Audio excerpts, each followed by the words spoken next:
नमस्कार दोस्तों, Karauli live news में आपका स्वागत है। अपने आसपास के क्षेत्र की न्यूज को देखते रहने के लिए चैनल को सब्सक्राइब कर बेल आइकन बटन को दबाएं। साथ ही इसके सभी वीडियो को लाइक कर ज़्यादा से ज़्यादा शेयर कीजिए। राजनीतिक द्वेष से या सनातनियों और हिंदुत्व की बढ़ती लोकप्रियता को देखते हुए बागेश्वर महाराज के कार्यक्रम को रोकने का प्रयास किया गया। प्रशासन ने हास्यास्पद आपत्ति लगाए हैं, जिससे सुनने के बाद लोगों को हंसी आती है। उक्त बारे में शनिवार को क्षेत्रीय विधायक भानु प्रताप शाही ने चंदनी में एक प्रेस वार्ता के दौरान कही। साथ ही विधायक भानु प्रताप शाही ने कहा, बागेश्वर धाम के पीठाधीश्वर पंडित धीरेन्द्र कृष्ण शास्त्री का पलामू में कार्यक्रम 10 से 12 दिसंबर को आयोजित था। कार्यक्रम का समय भी निर्धारित हो गया था। सरकारी प्रक्रिया भी पूरी कर ली गई थी। एसडीओ ने अनापत्ति प्रमाण पत्र भी दे दिया था। हनुमत कथा समिति के लोगों द्वारा कार्यक्रम की तैयारी की जा रही थी। इसी बीच राजनीतिक द्वेष से या सनातनियों में हिंदुत्व की बढ़ती लोकप्रियता को देखकर बागेश्वर महाराज के कार्यक्रम को रोकने का प्रयास किया गया। कार्यक्रम को रोकने के लिए हास्यास्पद आपत्ति लगाए गए हैं, जिसे सुनने के बाद लोग को हंसी आएगी।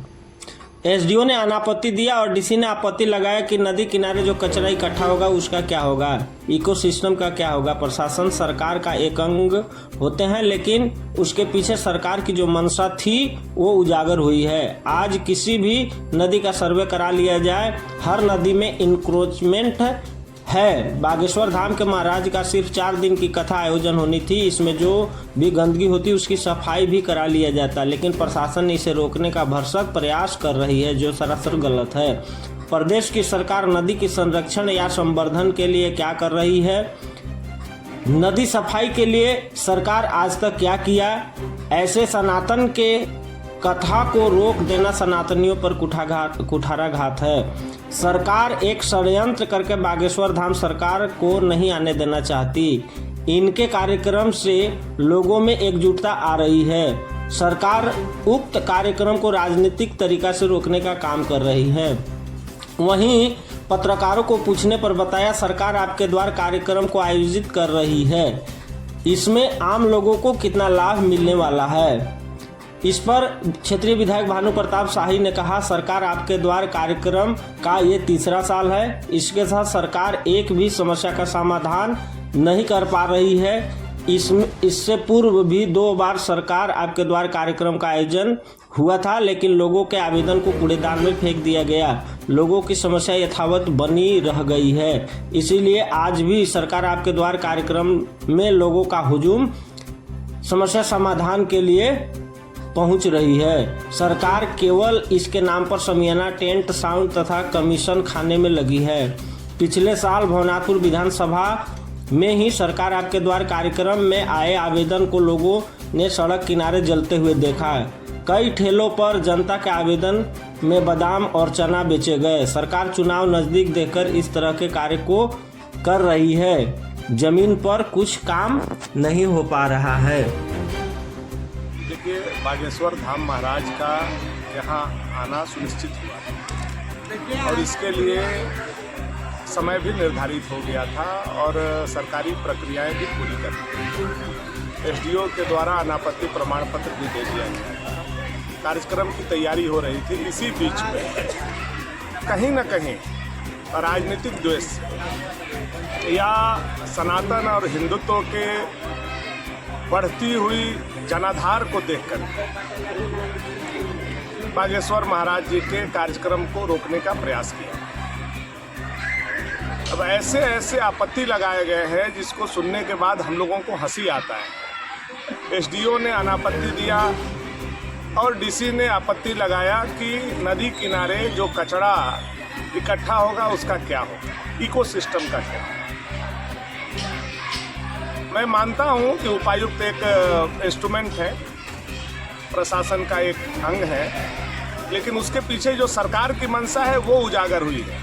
मैं किसी पदाधिकारी को इसमें नहीं लपेटना चाहता हूं, मैं सरकार को कहना चाहता हूं, आज झारखंड के किसी भी नदी को आप सर्वे करा लीजिए, सारे नदी में इंक्रोचमेंट।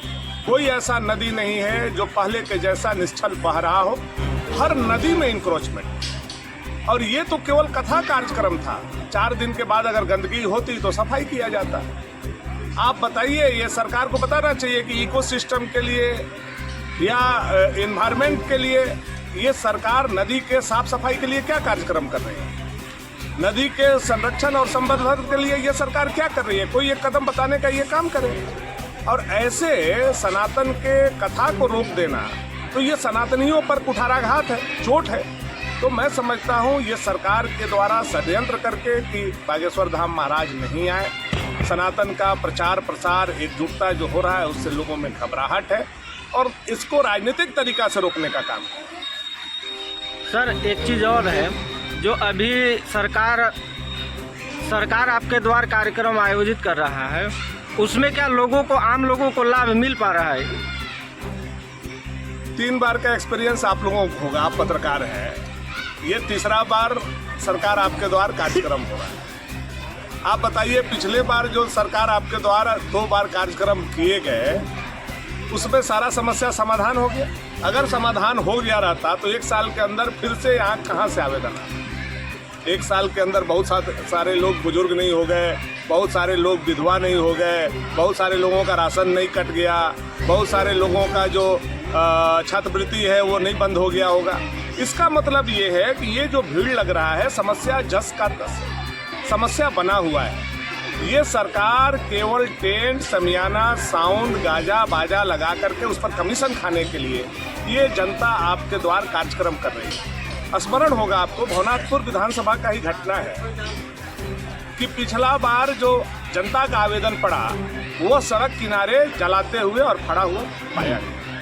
कई जगह ये जनता का आवेदन चिनिया, बादाम और मूंगफली और चना बेचते हुए ठेला और खोमचा वाले लोग पाए गए। तो आप समझिए क्या हो रहा है। ये केवल आईवास है। चुनाव नज़दीक देख करके अपनी जो करनी है उसको छुपाने के लिए ये सरकार इस तरह के काम को कर रही है। जमीन पर कुछ नहीं है, जमीन पर कोई काम नहीं हो रहा है। जमीन पर वही काम हो रहा है जो केंद्र की योजनाएं हैं, जो मोदी जी के द्वारा भेजा जा रहा है। Thank you sir.